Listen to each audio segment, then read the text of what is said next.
Господи, Исусе Христе, Сине Божи, помилуй ме грешного. Сина и Светиот Дух. Амин. Возлюбени во Христа Бога, браќа и сестри, денешниот ден е навистина голем ден.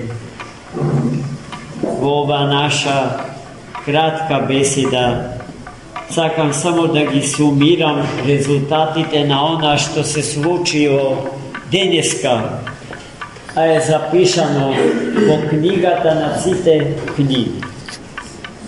Најпрво, утрото, служајќи ја Василиевата божествена литургија, чувме како Христос на денешен ден ја востанови светата Евхаристија,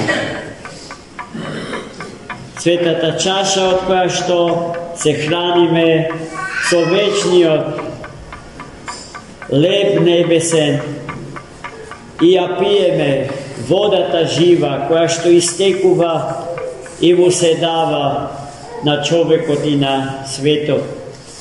Живот вистински кој што извира од светиот путир, секогаш кога му приоѓаме за да се случи светото соединение наше со нашиот Господ и Спасител.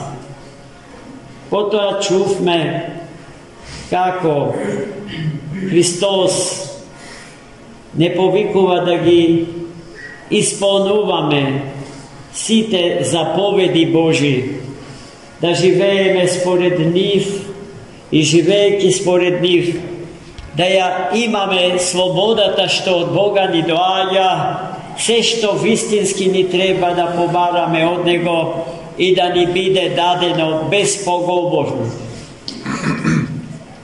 Потоа Господ не научи на смирение, така што Тој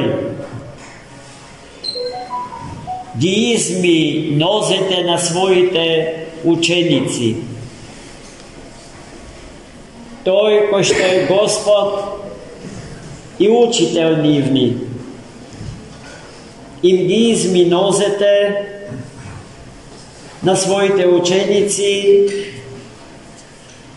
за со тоа ним, а преку нив и нас, да не научи како да си служиме едни на другите со љубов и во смирение, онака како што Тој, нашиот Господ, животодавец и Спасител, ни ги изми нозете, така и ние истото тоа да го направиме со секој наш брат кога страда.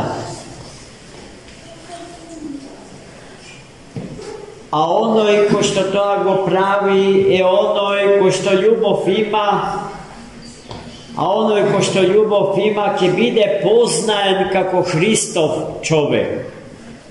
И тоа го чувме во денешното Свето Евангелие.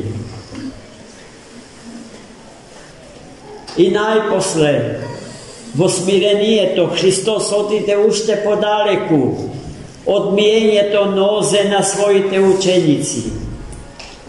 Зарад нас и заради нашето спасение,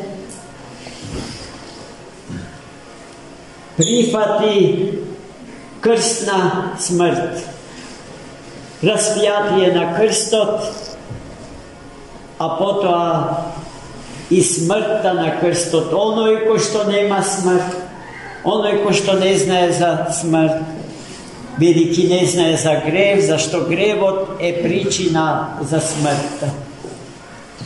Тој, примајќи го нашиот грев како свој и нашата смрт како своја,